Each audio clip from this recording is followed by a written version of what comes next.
Estamos começando mais uma roda de conversa. Esse programa é feito com muito carinho para você, trabalhadora e trabalhador da educação, e para todas as categorias. Afinal de contas, quem não conhece um educador ou uma educadora? Quem não passou por uma escola, não é mesmo? Então, gente, fique ligadinho, não saia daí não. Vem com a gente. Esse programa é feito com muito carinho. Eu gosto de falar. O maior sindicato de trabalhadoras e trabalhadores de Minas Gerais. O segundo maior do país e o terceiro da América Latina. Gente, Sindiúte, Sindicato de Luta Combativo, sempre com o apoio da CUT Minas, do Jornal Brasil de Fato, neste programa que é Roda de Conversa. E hoje está aqui conosco a nossa queridíssima professora Marcélia Amador.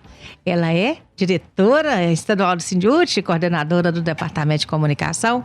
É uma menina fera também. Chega junto, Marcélia. Oi, gente. Tô aqui de novo. E hoje, só eu e você, velhinha. Ah, querida. Então vai ser aquela prosa maravilhosa. Maravilhosa. Roda de conversa mesmo. Roda de conversa da educação. Marcélia, nós temos muita pauta, não é? Nossa, Vera, muita. Pois e aí, eu agradeço a oportunidade de estar aqui. Agradece por você mesma, né? Eu vou chamar o programa de hoje de Pedagogia de Luta. Ah, olha só. A gente vai tentar traçar aqui um panorama mesmo, um mapa de tudo que está acontecendo. Para algumas pessoas pode ser repetitivo, para outras vai ser a primeira vez que elas estão ouvindo. Então, aproveito para saudar todo mundo. Marcélia, todos e todas. Deixa eu dar uma dica aqui para quem gosta de rádio. Eu amo rádio, né, gente? Eu estou no rádio aí já há mais de 30 anos, viu? Mas nem precisa fazer conta, porque minha idade você não vai saber, nunca sou igual a Glória Maria. Não precisa. Tô brincando. Mas olha só, o rádio, sabe qual que é o segredo, Marcélia? Sim. Qual? Não, quero saber. Sim ou não? Quero saber. Então, menina, você pega as pessoas, e aqui tá o Cadu, que não deixa mentir, tá também o Ronan. Você pega a pessoa pelo ouvido. Sabia disso? Você pega pelo ouvido. A gente vai tentar fazer isso aqui hoje, então. Isso. Então, olha, tem que entrar no ouvidinho de quem tá nos ouvindo do outro lado, deixar essa informação subir pra cabecinha, descer no coraçãozinho. Aí pronto, mente e coração. Então, pra você que tá aí, ouvindo rádio, no seu carro, no seu comércio, no seu trabalho, na sua casa. Um bom dia mas também tem um pessoal que vai ouvir a gente depois, né, Vera? Tem sim. Então a gente dá bom dia, boa tarde e boa noite a todos, todas e todes. Obrigada por você estar nos ouvindo. E eu queria muito que você atentasse para tudo que a gente vai falar aqui hoje. Sim. Porque é um mapa, um panorama de tudo que a gente tem sofrido e lutado aqui no estado de Minas Gerais. E é muita luta, né? Então, a fala de hoje é para todo o estado, quiçá, né, Vera? Para todo o Brasil. E o mundo. E quem sabe também para todo mundo. Porque é uma luta que, quando a gente vai se apercebendo, é uma luta que diz de muitos lugares, né? O que a gente vai dizer aqui hoje é de uma luta que está acontecendo no mundo todo. A gente está percebendo o sacrifício que a gente tem que fazer para defender direitos adquiridos. Eu vou repetir, direitos já conquistados. A luta hoje não é por aquilo que a gente merece, não. A gente está lutando por vida, a gente está lutando por sobrevivência, a gente está lutando por dignidade. É isso que está acontecendo. E aí, muitas vezes, a gente traça esse panorama de Minas Gerais, e aí eu estou dizendo porque a gente conversa com entidades, com sindicatos, com trabalhadores, trabalhadoras de outros estados, e a gente percebe que essa luta não é só de Minas Gerais. Mas então a gente vai traçar esse panorama da luta em Minas. Certo. E a gente vai começar, Vera, dizendo do regime de recuperação fiscal. Eita. Mas aí eu fico pensando, lembra que o programa hoje é Pedagogia da Luta. Pedagogicamente, utiliza-se termos que parecem termos que são positivos. Regime, recuperação. Quando você vê esse termo vindo de um projeto do governo, você pensa, bacana isso. Coisa boa. Coisa boa vem por aí. Mas não é verdade. Vamos entender. O que é o regime de recuperação fiscal? É como se o governo do estado de Minas Gerais buscasse ou atentasse para sanar ou pagar uma dívida. Mas, na verdade, não é isso. Ele está protelando o pagamento de uma dívida. Então, eu entendo que se um governo que diz aí que está nos trilhos, um governo que se diz eficiente, uma das coisas que ele tem que fazer é quitar essa dívida que teve, né? com o governo federal. É uma dívida existente. Só que, Vera, é engraçado porque... Sabe na conta de quem que está colocando o pagamento dessa dívida? Do povo. É o povo que vai ter que pagar. Então, vamos entender. O regime de recuperação fiscal é um processo pelo qual o Zema propõe o adiamento do pagamento de uma dívida com o governo federal. Ou seja, ele está pondo na conta de um outro governador. Porque ele ficaria em torno de 9 anos sem pagar essa dívida. Mas para quem vem essa conta? Para que contexto virá essa conta? Ô Marcele, sem falar que assim, o termo é recuperação, mas na verdade é aumento, porque a dívida, quando você para de pagar, em tudo, ela aumenta, tem juros e correções monetárias. Sim, ainda vai tem aumentar, isso. Ainda então, tem isso. Mas vamos supor que a dívida permaneça do jeitinho que tá. Entende? Que isso é você protelar Sim. e passar para uma outra pessoa essa responsabilidade, para uma outra gestão, vindo de um governo que está propondo aí, que está colocando na sua mídia. Sim. É um governo que marketing. utiliza o seu marketing, a sua mídia, está colocando isso como um governo eficiente. É isso que diz. Mas então um governo eficiente que deve? Um governo eficiente que protela o pagamento da dívida? Ok. Só que assim, a questão é quanto que a gente tem. Porque eu vou trazer... Aí eu vou segurar o público agora, tá? No próximo bloco, a gente vai falar especificamente das questões da educação. E aí eu vou trazer questionamentos, porque a gente tem valores da educação e a gente não vê isso sendo revertido para a população. Marcele, aí você falou dos números da dívida, da dívida, né?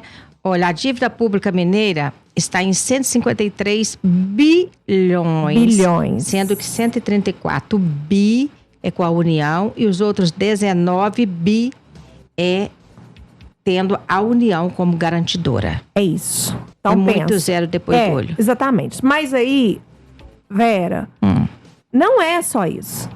Não. Porque para aderir a esse regime de recuperação fiscal, tem todo um processo. E que vai cair no colo da vida funcional dos servidores e servidoras públicas. É isso que eu queria entender, o que muda. Muda. A gente não vai ter concurso público. Mas tá tendo concurso público agora na educação. Mas ainda não teve adesão ao regime de recuperação fiscal. Se tiver, não terá mais. Então, atente-se, não. Tá. A gente vai ter um congelamento das carreiras. Carreiras essas que já estão extremamente prejudicadas. A gente vê toda a categoria, não só da educação. A gente vê o funcionalismo público, porque agora, né, Vera, existe uma frente mineira em defesa dos serviços públicos. Porque fomos percebendo que essa dificuldade da educação não era só da educação. E aí, quando a gente começa a lutar contra esse regime de recuperação fiscal, por tudo que ele representa, pelo não pagamento da dívida, por deixar essa dívida para um próximo governo. Quando a gente foi percebendo isso, a gente viu que tinha outras vozes do sindicalismo, do funcionalismo, falando a mesma coisa. Então, a gente se uniu. São mais de 25 entidades e sindicatos que se uniram. A gente está tendo reunião semanal para debater sobre isso. E, principalmente, para criar estratégias contra esse regime de recuperação fiscal. Porque a gente vai ter, Vera, na verdade, um arroxo salarial, congelamento de salário. Ou seja, a gente está vindo de uma luta salarial. E aí a proposta deste governo é piorar ainda mais a vida do funcionalismo. E aí eu queria dizer para você que está nos ouvindo, que é entregador, que é Uber, para você que está precarizado, para você que está desempregado. Entenda que muitas pessoas falam, mas você já tem o seu emprego garantido. Não é bem por aí. E outra coisa, quando você precariza a vida do trabalhador e da trabalhadora do serviço público, o que você está fazendo? Você está precarizando o atendimento do serviço público. Olha, Marcele, quantos estados mesmo que nós temos? Quantos o quê? Estados. Desculpa. Estados no total? Nós temos 26 estados, Sim. mais o Distrito Federal, Sim, certo? sim, isso. E desses, você sabe quantos que estão no regime de recuperação fiscal? Então, Goiás, Só pra gente... Goiás, né? Goiás. Não deu certo, não tá deu dando certo. E Rio de Janeiro. E Rio Grande do Sul também tá. Pois é. Só esses 3. Ou seja, Não de é 26 isso. mais o Distrito Federal, nós temos 3, então. É bom? Esse trem é bom? Não é bom, Estranho, gente. E assim, eu tô tentando fazer de uma forma bem pedagógica, como professora que sou, para que vocês entendam o efeito disso na sua vida. E aí, Vera, não para por aí. Se eu precarizo o atendimento do serviço público, você está precarizando a vida da população em geral. Uhum. E aí, isso é para justificar, lá na frente, você privatizar. Você tornar este serviço que é público, não mais público e sim privado. Então, você passa a ter direito aos serviços básicos se você pagar. Estão entendendo o raciocínio? Estão entendendo para onde isso está indo? E como isso é sério? Porque parece, quando a gente fala assim, o funcionalismo luta contra o regime de recuperação fiscal. Parece que o funcionalismo está preocupado só com seus empregos, com seus salários, com as suas carreiras. Sim, isso já é muito sério. Mas o funcionalismo, essa frente única em defesa do serviço público, não está preocupada só com isso, não. Está preocupada com a vida das pessoas. Uhum. Porque pode não parecer, caros ouvintes, caras ouvintes, a gente é povo. O servidor público, a sua grande maioria, está precarizada. Nós participamos de uma reunião, Vera, semana passada, se não me falha a memória, na quarta-feira. Uma reunião na Assembleia Legislativa para discutir o endividamento de Minas Gerais. Sim. E aí foi muito impressionante, Vera. Tinham muitas, eu não sei nem te numerar aqui quantas entidades tinham. Tinham para mais das 25 que pertencem à frente. Inclusive a Polícia Militar estava lá, a Associação da Polícia Militar. E a fala foi, todos e todas falaram a mesma coisa. Inclusive na hora que eu disse, eu falei, gente, se tá todo mundo do funcionalismo dizendo a mesma coisa, a gente precisa parar para ouvir. Todas as pessoas estavam lá questionando essa dívida, questionando esses valores, questionando o que o governo tem em caixa, questionando a adesão ao regime de recuperação fiscal. Pois é, porque precisa esclarecer quando o governo fala que ele quer protelar, ou seja, que ele quer jogar essa dívida lá para frente, para daqui a 9, 10 anos. E esse dinheiro que eu teria que pagar, e vai para onde? Porque, olha, a educação está aí, daqui a pouquinho, no segundo bloco, você vai falar. Sim, os frangalhos, especificamente, como se diz, né? A saúde também de mal a pior. O funcionalismo sem a sua carreira, ou as suas carreiras valorizadas. Sim. Fica essa interrogação, vai protelar e vai prorrogar essa dívida para onde? E os impostos só aumentando, né? Ainda o Zema, tem inclusive, isso, aumentou ainda o imposto, tem né? Isso. Aí, velho. E aí? Passando para essa outra pauta, nesse mesmo dia, a gente sai dessa reunião, vai para o parlamento para ver as discussões em torno desse projeto de lei do aumento dos impostos, que infelizmente foi aprovado. Sim. Infelizmente mesmo. Porque a base maior do governo está lá, né? Deputados governistas que aprovaram. E aí, gente, vamos entender o impacto desse imposto, desse aumento dos impostos na sua vida. Foi colocado como supérfluo ração dos pets. Depois saiu. Saiu depois da pressão, né? Exatamente. Mas foi colocado a cerveja, o suco, o refrigerante. Lembrando que Belo Horizonte, especificamente a capital de Minas Gerais, esse aumento de impostos bares, vai para todo o estado. Mas a capital de Minas Gerais é conhecida pelos bares. Sim. Né? A capital dos bares e não é só isso. O aumento do imposto do smartphone. a vida dos trabalhadores uberizados, que a gente coloca todos, né, nesse termo, Sim. vai precarizar ainda mais. Já Porque é eles difícil. utilizam os smartphones para trabalhar, gente. Esses smartphones, muitas vezes, vão dar defeito por causa da demanda, que é muito grande. Eles estão expostos, os motoqueiros, né? As motoqueiras estão expostas à chuva, à queda. Então, eles têm que estar sempre comprando de novo esses Sim. aparelhos. E aí, agora, o aumento disso. Então, isso tem um impacto profundo na vida dessas pessoas. Isso não é supérfluo mais.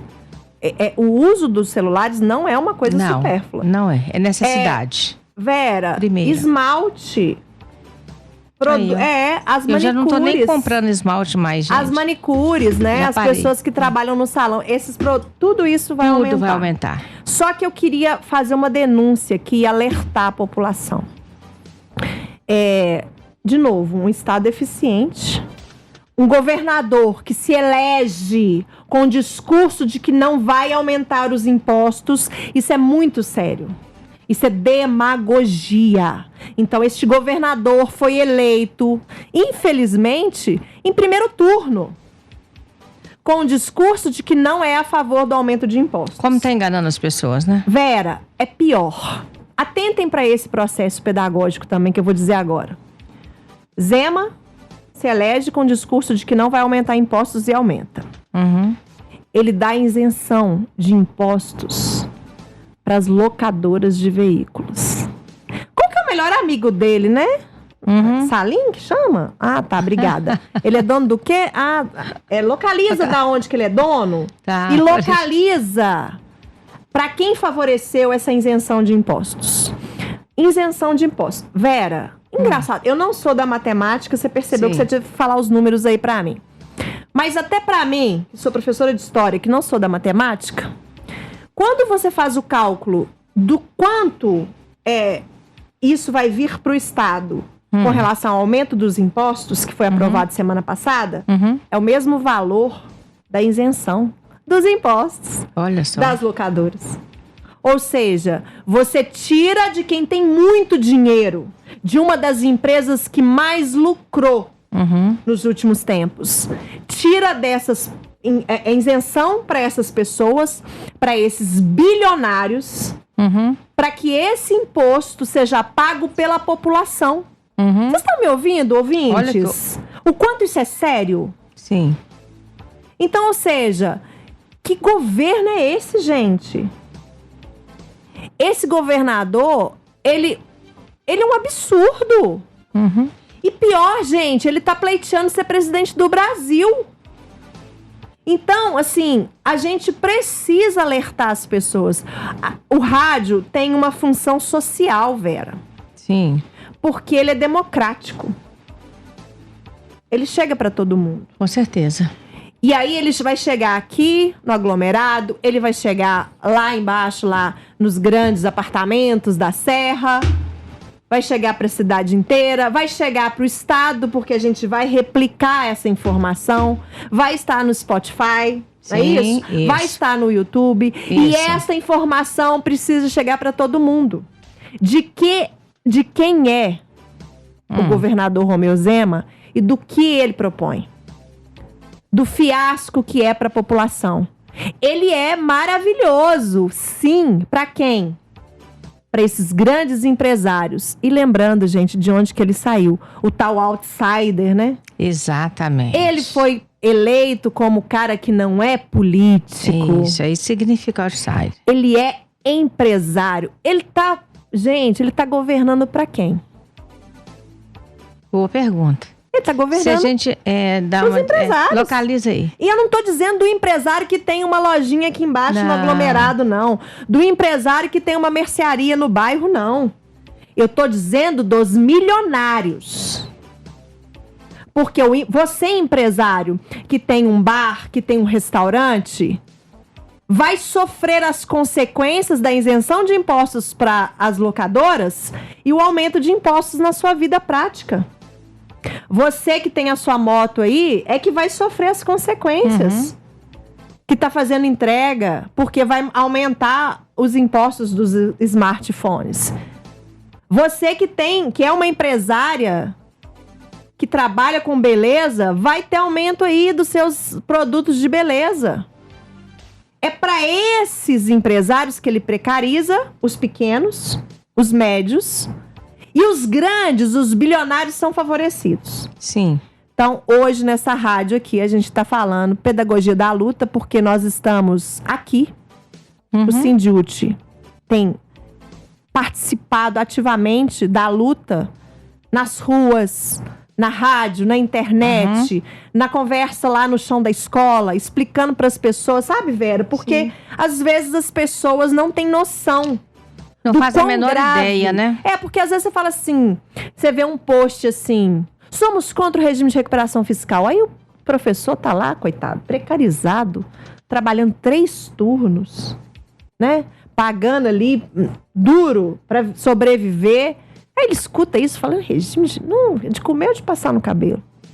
E aí ele não vai encampar essa luta porque ele não entendeu direito o que é. Sim. Mas, gente, é por isso que nós estamos aqui, Vera, diuturnamente. Com certeza. Toda semana a gente denuncia, mesmo que o assunto seja outro. A gente pega um pedaço da pauta da rádio para falar sobre o regime de recuperação fiscal e mostrar quem é o governo Romeu Zema. O quanto ele tem precarizado e prejudicado a vida das pessoas, a população mineira. Mas ele favorece seus amigos, né? Certamente. Os grandes empresários. E tem uma outra coisa. Ainda tem mais notícia? Tem mais uma coisa. Ô, Marcelo, notícia boa, né? Ah, não. Ai, Jesus do céu. O sonho do Romeu Zema, gente, é privatizar tudo. É tornar tudo privado. Aí tem aquela frase que parece piegas, né?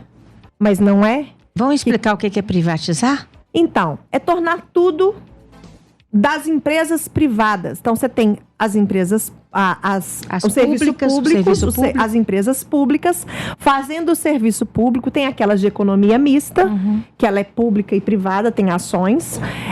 Mas ele quer privatizar tudo. Um exemplo disso, Vera, na vida cotidiana, é o metrô. A gente tem falado muito aqui. Sim. Outro dia eu fui numa escola e dei exemplo do metrô. Imediatamente a reação das pessoas foi: mudou, piorou demais. Só piorou, não teve nenhuma melhora.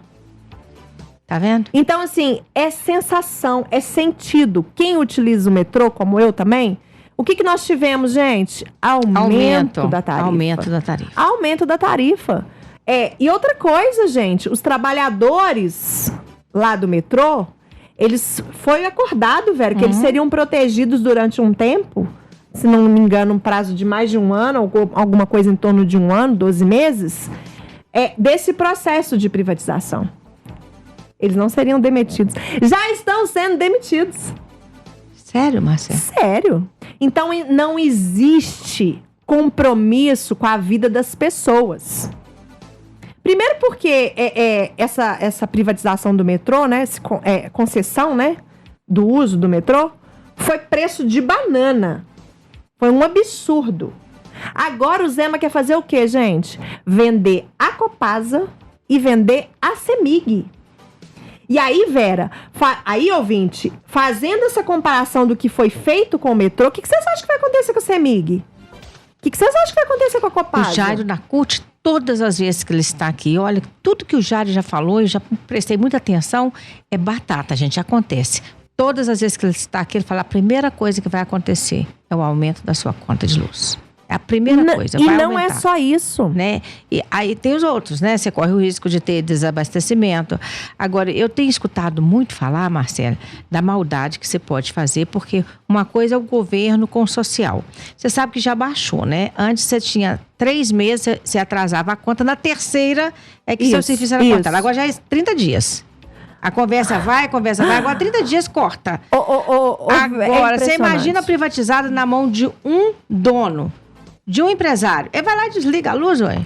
Pronto. E outra coisa, a CEMIG é uma empresa que lucra. Sim, muito. E eles estão precarizando por um lado, já está na hora do intervalo. Não, pode fechar, senhor. O que a privatização, a venda para uma empresa privada da CEMIG vai representar? O aumento, pode ter absoluta certeza, aumento das tarifas e precarização do atendimento, principalmente você, morador e moradora de regiões periféricas. Com certeza. Porque se você tem uma empresa privada que você paga para ter atendimento, aonde vocês acham que vai ter um melhor atendimento?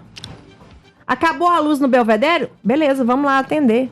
Acabou a luz nos rincões do estado? Acabou. Na periferia?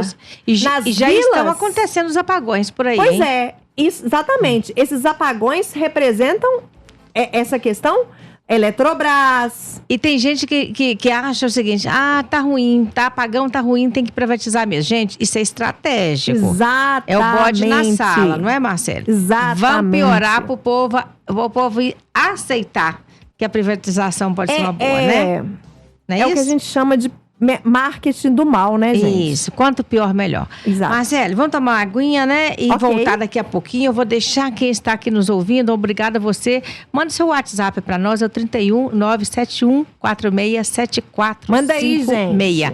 Manda um alô aí para mim, para Marcele, tá? Faz uma pergunta. Nós temos lá de João Molevade toda semana. Nós temos aqui abraço carinhoso do João Molevade. A gente está retribuindo para vocês, tá, Betânia? Tá aí o nosso abraço. Ela fala que sempre gosta muito, tá? Do nosso programa. Hoje o programa Roda de Conversa, nós estamos aqui falando sobre pedagogia de luta. Eu queria só concluir sobre a questão das privatizações. Ele está propondo, Vera, uma articulação muito estranha. A gente está chamando essa PEC, né? Essa emenda. Ele quer mudar, ele quer acabar com uma lei conquistada lá na época do Itamar Franco, que era assim: para você privatizar, vender uma empresa estatal, você precisava passar pela questão lá na Assembleia. Sim. Então, você tem um quórum especial, ok? E passar por um referendo popular. Ou seja, as pessoas, a população, tem o direito, essa lei conquistada, tem o direito de se posicionar a favor ou não da venda das estatais. Tá. O que Romeu Zema está tentando fazer na Assembleia Legislativa? Acabar com esta lei. Mudar esta lei. Acabar com o referendo e também diminuir o quórum especial para um quórum simples. Porque ele sabe que ele tem esse número lá. A gente está chamando de PEC do medo do povo. Ô Marcele, você lembra daquele embate que vocês fizeram, daquela luta, inclusive com a deputada Beatriz Cerqueira, sobre a Fundação Caio Martins? Sim. Pois é, foi uma luta. Sim. Foi uma conquista ali, né, de audiência, em cima de audiência. O pessoal da Caio Martins lá, o Sindiúti também. E aqui nós temos uma ouvinte que ela faz parte, que ela acompanhou esse debate. Vamos eu queria ouvir só dar ela. uma falinha, Elaine. Claro, Elaine, seja bem-vinda. Olá, gente, bom dia. Eu sou uma ex-aluna da Fundação de Caio Martins e tem um pesar muito grande desse governador que está querendo banir a nossa história. Pois é. Então, a gente quer que divulga, sim, porque a Escola Caio Martins tem muita coisa para oferecer para outras pessoas lá na região de Esmeralda e Betim. E ele simplesmente quer banir uma coisa que ele não tem história com ela. Pois é. Ô, Elaine, eu ouvi muitos relatos lá durante a audiência pública que a Fundação Caio Martins, ela tem no estado 7 fazendas imensas, onde as escolas estão. E que teria gente interessada aí nesses terrenos para construir aí, né, predinhos populares, pátios para carros, enfim. Queriam acabar com essas fazendas.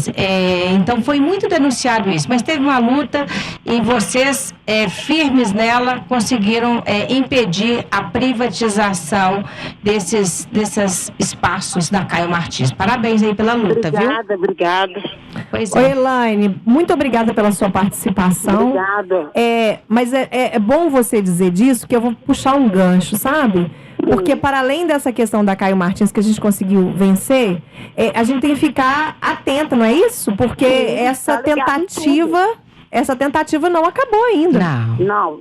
Entendeu? Então é denúncia diariamente, sempre que tiver alguma coisa estranha de movimento, tem que denunciar mesmo. E muito obrigada pela sua participação. Inclusive agora a gente vai falar de municipalização. Tá, e eu agradeço muito a rádio por estar dando esse espaço para Caio Martins. E nós temos formação lá de dentro de Caio Martins que professores, inclusive professor de lá, foi professor dos meus filhos, né, que foi criado comigo, depois professor e diretor. Tá e certo. tem policiais, tem advogados, são pessoas que Sim. têm que ter gratidão por Caio Martins. E Dona Márcia, a Fulcan, a todos os funcionários, Dona Luísa, que faleceu tem pouco tempo, a nossa gratidão eterna. Tá bom, Obrigada, minha querida. Elaine. Elaine, Um abraço. Um abraço pra você. Você tá falando de onde, Elaine? Eu estou falando de Santa Amélia. Ah, muito obrigada. No bairro Santa Amélia, em Belo Horizonte. Tá Forte bom, abraço, um abraço companheira. pra todos Obrigada, do gente. Santa Todo mundo Amélia. tá certo. Um grande abraço. Abraço, Outro, tchau. tchau. Ai, que bom, né? Né? Uma Uma delícia. participante assim, Legal. ouvinte participando ao vivo, foi muito bom. E aí eu vou puxar o gancho. Mas tem mais coisa, gente. Tem muita coisa. Mas Eu falei muito do geral, né? municipalização você queria falar. Você já falou do geral. Tem mais luta aí que você queria Não, falar não, no geral? é isso. Vamos Tá. partir agora para a educação. Tá. Ô, gente, o que é a municipalização, Boa né? pergunta. Queria primeiro que você Ai, explica isso, porque todo mundo então, acha que isso é eu bom vou explicar. também. Não é bom não, Não? gente. Marcelo, Não é bom, hoje em dia, não. Marcelo vai ter que voltar aqui na próxima como notícia boa pra nós, tá? Eu gostaria muito. A municipalização é o seguinte. A gente tem escolas estaduais e escolas municipais nos municípios de Sim. toda Minas Gerais. Qual é o projeto do Romeu Zema com relação a isso? É simplesmente entregar a responsabilidade que é do Estado para os municípios. Ah, mas está na legislação. Não. Na legislação, tanto lá na Constituição quanto na outra lei, a gente tem... o que a gente tem é o seguinte. Prioritariamente, Vera. Uhum.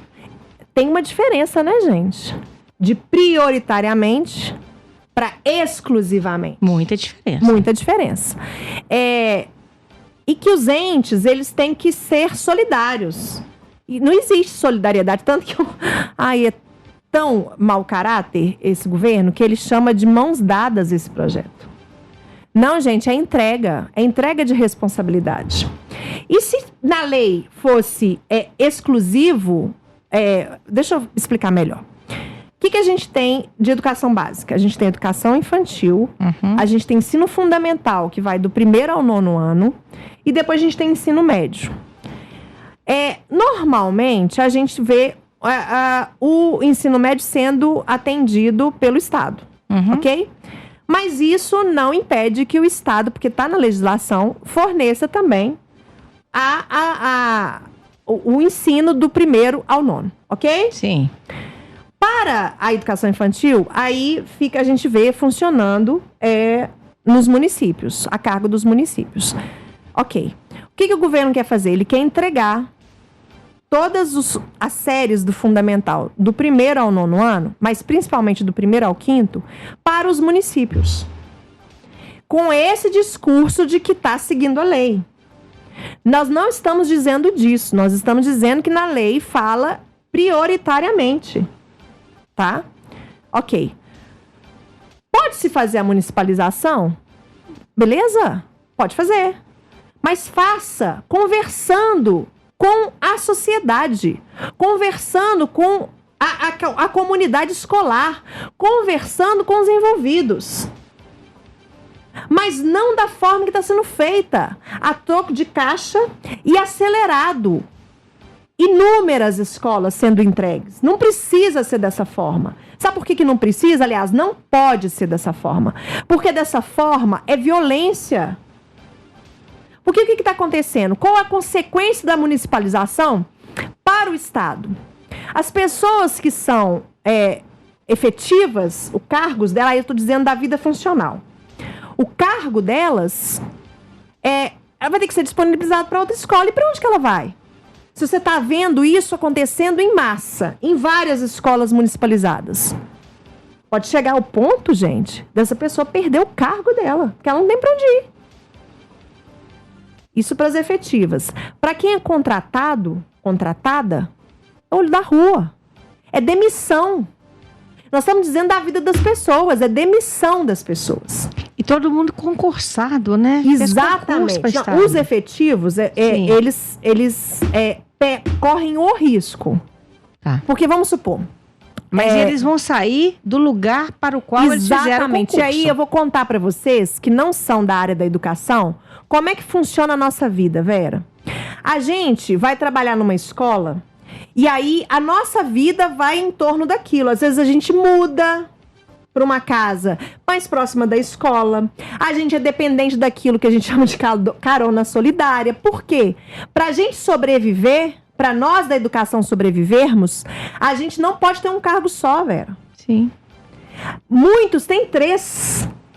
Mas geralmente a gente tem 2 para dar conta de sobreviver. Então você sai de uma escola do turno da manhã e tem que ir para outra no turno da tarde. E isso tudo, gente, é calculado, tudo, cada segundo daquilo é calculado. Então você tem uma pessoa que trabalha, aconteceu isso lá em Ribeirão das Neves, que trabalha há 20 anos numa escola, que comprou casa na região, que tem toda uma estrutura ali para ela, e de repente ela fala, essa escola vai ser municipalizada, não é mais do estado. Você tem que procurar outro lugar. Só que na região não tem mais vaga para essa pessoa. Essa pessoa vai ter que procurar em outra região, em outro município, se achar. Corre o risco dela. Desestrutura a vida da pessoa inteira. Toda. Aí nós estamos ainda dizendo da vida funcional. Tá? Ainda tem a pessoal, né? Aí, vamos para o município. Qual a consequência disso para o município? Essa também é importante, gente. Anote aí. Ó. Gente, o município vai ficar precarizado também. Por quê? Porque ele não vai dar conta daquela demanda daquelas matrículas. É um aumento excessivo de matrículas. Ah, Marcele, mas por que o prefeito aceita?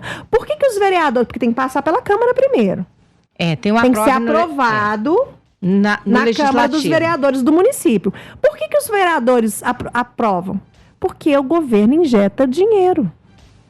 Mas é um dinheiro que não vai durar para sempre. Então, cresce-se o olho num primeiro momento e depois esse dinheiro acabou. Gente, eu vou falar bem baixinho para vocês aqui. Tem lugar aí, lá na minha terra, eles falam assim, ai, foi comprado. Pode falar. É isso, mas, né? Mas, Vera, eu vou falar baixinho também. Vou falar baixinho também. Então, essa lei que a gente falou no primeiro bloco do aumento dos impostos... Então, os deputados estaduais ganharam dinheiro de emenda. Gente, tem um cabelo. Como o Israel fala aqui pra gente, que assim, uma nota depois da outra. É porque... Oi, gente, isso é muito sério. Muito triste sério. demais. A política... gente fala. Tem que ser o lugar da coisa séria. Não, tem Vera. muita gente... Não, tem não. Mas isso aí tá público, todo mundo já sabe.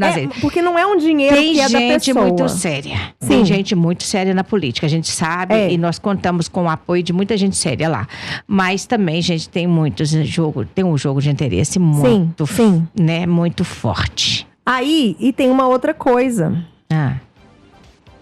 Para a comunidade escolar, né? Nós estivemos em Mateus Leme, a escola lá foi municipalizada, a escola estadual, e ela está coabitada. É você ter no mesmo prédio da escola, município e estado. No mesmo prédio. Imagina que maravilha. Pessoas que fazem o mesmo trabalho e vão receber salários diferenciados. E outra coisa, nessa escola em Mateus Leme, a gente teve um excesso, né? Um aumento, né? Porque juntou o município com o estado. Não cabe aos meninos lá. Os meninos e as meninas, os alunos e alunas, eles têm que ir para um anexo, que é num centro poliesportivo que tem a mais de 1 quilômetro, 1,5 quilômetro mais ou menos, que eles têm que andar. Eles atravessam uma rua movimentada para lanchar. Ou seja, tem o horário do recreio, bate sinal, eles atravessam essa rua movimentada, lancham, bate sinal de novo, eles voltam para esse centro poliesportivo sem nenhuma estrutura digna de sala de aula. Pois é, Marcela, já está tudo tão bonitinho funcionando em muito lugar, né? Ou seja, chega e vai atrapalhar. Aí você pensa assim... Uma escola coabitada, ela recebe um público diverso, professores diversos, né? Cada um tem uma história com aquele pedaço ali. E aí tem outro... É difícil. É porque são braços, né, gente? Além disso, o que acontece? Ele está tentando municipalizar... Ele, quando eu digo, é o governo de Minas. Está tentando municipalizar as escolas em Belo Horizonte. É a menina dos olhos. Tem várias escolas numa lista aí, sabe? E aí, quando a gente vê a estrutura de uma escola municipal em Belo Horizonte, você fala, nossa, vai ser bom. Sim. Não, gente, entenda. Você que é do estado, que está achando que vai ser levado para o município, isso não existe. Né? Foi aquela situação que eu falei. Se você é contratado ou contratada, você vai ser demitido. Se você é efetivo, você vai ter que encontrar uma outra escola para trabalhar. Tem um processo que eles chamam de adjunção. Que a pessoa, ela é como se fosse emprestada para aquela escola municipal. Mas é o pior dos cenários também. Porque aquela pessoa, ela continua recebendo o mesmo salário do estado, trabalhando no município. Então, ela fica meio que a Deus dará. É o pior dos cenários, e eu estou dizendo de experiência própria, assim, de convivência com as pessoas que aderiram a isso lá em Neves, e foi trágico. Sim. Ele está tentando, gente, fazer o seguinte, que é o que a gente chama de municipalização disfarçada. Tem um negócio, Vera, que chama plano de atendimento, que acontece todo finalzinho do ano ali, em meados de setembro até o final do ano, para se organizar para o ano letivo do próximo ano. No caso, agora, de 2024. Então, é como se dissesse assim, em tal escola a gente vai ter tantas matrículas, tantas séries, tantas salas. Isso acontece no estado inteiro? No estado inteiro. E é por escola. Tá. Qual que é a proposta do Romeu Zema, já que ele não conseguiu avançar a municipalização como ele queria? Ele está inviabilizando as matrículas. Encerramento de matrícula. Nossa, mas isso é maldade, Marcelo. Maldade. Então, ou seja, a criança não tem como se matricular na escola. E aí ela é obrigada a procurar a rede municipal. Isso a gente chama de municipalização disfarçada. É um absurdo isso. Eu acho isso. É um absurdo. Aqui, a gente teve uma paralisação. Tinha que denunciar isso na ONU, sei lá onde, nos organismos internacionais, tudo que for ligado à educação, porque isso é negar o acesso à educação para essas crianças. Negar o acesso à educação. Isso é criminoso. Isso é criminoso. Criminoso. Então, eu levantei aqui, 1, 2, 3 pontos. Geralzão, né? Sim. Agora eu tô indo pro 4º ponto, e só maldade. É um pacote de maldade. Agora, esse plano de atendimento, então, é aquele momento em que os pais vão procurar a escola para matricular os seus filhos. Isso. Neste momento, então, ele chega lá e procura... o plano de atendimento é o que vem antes. Tá. É como se fosse uma organização. O planejamento. Isso. Né? É a estruturação das vagas. Isso, aí já não tem mais a vaga. Tá. Ou seja, se não tem como fazer mesmo. Vai para a escola municipal. E aí é como se a gente está chamando isso de... Agora, você imagina, Marcela, por exemplo, vou citar uma grande cidade, como Belo Horizonte, que também a gente acha que nos grandes centros tem um problema maior, mas tem uma facilidade maior de resolver. Aqui, quantas escolas? Mais ou menos, que poderiam estar dificultando. Quantas vagas? Você tem noção? Não, eu não tenho de números, não. Mas é uma coisa absurda. Vamos considerar que nós temos algo próximo de 200 escolas, né? Dessas, vamos supor, 150 estaduais. Aí se dificulta ali, a pessoa vai para o municipal. Mas pode ser que ela encontre aqui, porque a cidade é grande, tem muitas escolas municipais. Mas nas pequenas, eu imagino que tem mais escola estadual do que municipal. Porque elas vêm muito antes, né? Tem cidade que acabou, não tem mais escola estadual. E a escola municipal vai aguentar todo mundo? É isso, é disso que nós estamos dizendo. Num primeiro momento, que a gente falou baixinho aqui, que é comprada.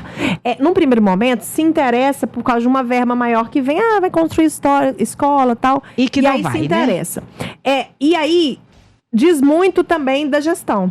Porque aquele prefeito ou aquela prefeita está ali agora... Só que quando a precarização vier efetivamente, não vai ser mais na gestão dele. Não tem pra onde ele correr. E aí, gente, a gente vai ver atraso de salário, a gente vai ver demissão das pessoas, a gente vai ver o sucateamento do município. Por falar nisso, vamos mandar um parabéns para a de Minas? O povo lá saiu para Azul, você viu? Que maravilhoso, gente. Nossa, os meninos, as meninas, professores, no estado inteiro. Estão levantando, né? No estado inteiro a gente teve manifestações contra a municipalização, contra esse plano de atendimento disfarçado, né? Que na verdade é uma municipalização, o avanço da municipalização. Então, assim, a gente tem campanha essa luta todo dia. E todo dia chega uma notícia, porque assim, eles vão pipocando, sabe? Desculpa, mas não tem que fazer, não, Marcelo? Não, é pacote de maldade, gente. Eu fico muito impressionada. Fico muito impressionada de ver. A gente teve um governo desastroso na época do Aécio, né, e do Anastasia, mas eu nunca imaginei um governo ainda pior que eles. É muito impressionante o que tem sido feito. Aí, Vera, eu queria fazer finalmente? Um encaminhamento. Encaminhamento não, eu queria só dizer de uma outra coisa. Sim. Que é porque as pessoas, eu fico vendo como que as pessoas estão sofridas nas escolas, sabe, Vera? Porque é muito importante a gente ter uma comunicação efetiva, a gente ter o programa de rádio, a gente ter o YouTube, o Instagram, as pessoas se informam muito por ali, mas nada substitui a gente estar lá na sala dos professores, a gente ir na cantina, a gente visitar a escola, a gente tem tentado ir nas escolas, e toda vez a gente percebe o sofrimento no olhar dessas pessoas. Essas pessoas estão adoecidas. Porque para além disso, gente, de tudo que nós colocamos aqui, porque você trabalha em constante ameaça. Ameaça de perder seus direitos adquiridos. Você não é valorizado e valorizada. Você não recebe o seu piso nacional salarial, que é um direito. Então, assim, é triste ver as pessoas assim. Além disso tudo, as pessoas estão adoecidas também pelo excesso. A Denise usa um termo que eu gosto muito, eu queria aproveitar para mandar um abraço para ela e para a Duda. Opa, um abraço. Um forte abraço para elas. De tarefismo, né? Sim. Aí as pessoas, gente, para quem não entende a logística de uma professora, de um professor, das pessoas que trabalham numa escola, secretária, né? Então, tá todo mundo adoecido, ASBs, todo mundo adoecido. É muito excesso de trabalho. Porque, para além disso, é tanta planilha, é tanto relatório, é tanta coisa que você tem que fazer na sua atividade off, porque o professor tá trabalhando, gente. Lembra da Revolução Industrial? Sim. Que não tinha folga? Que Lembro. não tinha... A gente está trabalhando mais ou menos assim. Então, aí, para além disso tudo, as pessoas não se sentem valorizadas. Quer dizer, você tem um piso nacional salarial que não é cumprido em Minas Gerais. O governo diz que sim, pela proporcionalidade, mas não é. E é o mesmo governo, gente, que fez tudo isso que a gente vem trazendo aqui, cada ponto desse mapeamento pedagógico de luta, e que aumentou o próprio salário, aprovou o aumento do próprio salário em 300%. Que absurdo, né, É esse governo das incoerências. E aí, eu vou dizer para vocês aqui, gente, o valor atualizado do Fundeb. São quase 9 bilhões de reais. Sim. Lembrando que o Fundeb é nosso, é o Fundo de Investimento da Educação Básica, de Manutenção e Investimento da Educação Básica. É nosso esse valor, é nosso esse dinheiro. E ele não é revertido para nós. Ele não volta para a educação. O que está sendo feito com esse Fundeb, Romeu Zema? Por que com esse valor de 9 bilhões de reais, isso não é revertido para a valorização das pessoas? Para que as pessoas possam sentir minimamente dignas do trabalho que executam, que é um trabalho incrível, que não existe outra profissão sem a educação. A base de tudo, a base de uma sociedade é a educação. Isso é um projeto, gente. É um projeto para criar massas precarizadas, massas que não pensam, massas que não criticam. Então a gente precisa barrar esse projeto. Aproveitar o cenário do governo federal para a gente barrar o que o Romeu Zema tem tentado fazer em Minas Gerais. Está acontecendo em outros estados também, mas enfim. Eu tenho até uma questãozinha. O José Carlos, ele trabalha no Sacolão, no bairro Santo André, em Belo Horizonte. Sim. E ele está falando para a gente trazer aqui também uma discussão sobre o ensino de tempo integral. Ele falou que na família dele tem filhos, né, e netos que precisam também ajudar em casa.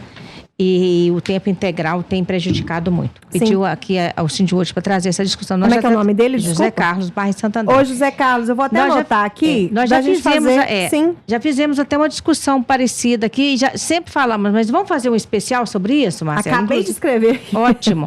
Muito obrigada aí pela sua contribuição aqui conosco. Está no bairro Santo André, no Sacolão, no Santo André, e a gente agradece pela sua participação aqui conosco. José Carlos, forte abraço, muito obrigada pela sua contribuição, ótimo, porque a gente vai propor a gente vai fazer, aí você fica bem ligadinho aí, porque a gente vai fazer um programa específico sobre isso. Tá. Nós estamos caminhando pro final. Sim. Eu só queria fechar essa questão, lembrando que ele não só não paga, gente, como ele criminalizou a nossa luta. Sim. Né? Então, ele judicializou a greve. Então, pensa. E aí nós vamos descobrir, Vera, quando a gente fez essa frente em defesa do serviço público, que todo o movimento que existiu em Minas Gerais de luta foi criminalizado e judicializado. Ou seja, que governo eficiente é esse, que não dá conta do diálogo? E aí, por exemplo, concurso público. Concurso público foi uma vitória nossa. Sim. E nós tentamos. E há anos que já tem essa luta. Exatamente. Não é de Nós agora. tentamos, vou dar só mais um recado também sobre isso. Nós tentamos modificar o edital, Vera. E muitas vezes, né? Fizemos tentamos várias reuniões e não obtivemos êxito. Então, ou seja, o governo senta com o sindicato, sentou com a associação também, o sindicato das especialistas, Sim. das inspetoras, a associação das inspetoras, todo mundo juntou nessa reunião e ele não abriu brecha para aquilo que a gente precisava nesse edital. Mas aí, quando faz a reunião, fica parecendo o quê? Que dialogou com o sindicato, que dialogou com a categoria. Isso não é real. Tá? Então vamos ficar atento a isso. Porque a gente luta por concurso. Porque concurso traz carreira, embora a carreira no Estado. Né? Exatamente. Mas traz. Mas né? isso. É um pouquinho melhor. Né? Então a gente segue na luta. Lembrem-se, gente, que quando a gente perde alguma coisa, em termos de direito, em termos daquilo que a gente precisa conquistar, não é falta de ação nossa, do Sindjut. Não é mesmo. Porque a gente está lidando com um inimigo feroz. E a gente precisa de vocês. Todos os dias uma notícia ruim pra cima da gente. Posso fechar só com uma frase? Pode. Rápido. Como é que eu posso ajudar? Que alguém que está ouvindo a gente aí deve estar pensando. Sim. Participe conosco.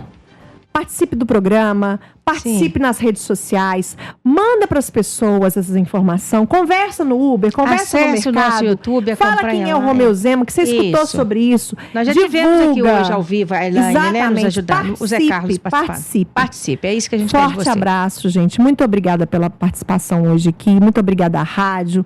Muito obrigada aos ouvintes. Eu quero mandar um beijo especial para todos os trabalhadores e trabalhadoras deste meu Brasil. Forte abraço, pessoal da CUT, pessoal do Sindjut, pessoal aqui Brasil da rádio. Brasil de Fato. Todas as emissoras. Um beijo. Que estão com a gente. Muito obrada e até mais. Aí, ó, tá aí o Marcelo fechando com a gente. Gente, então vamos fumar um cachimbo da paz? Tá na hora. Vamos de Gabriel Pensador, cachimbo da paz pra fechar? Um abraço, gente. Até o próximo Roda de Conversa.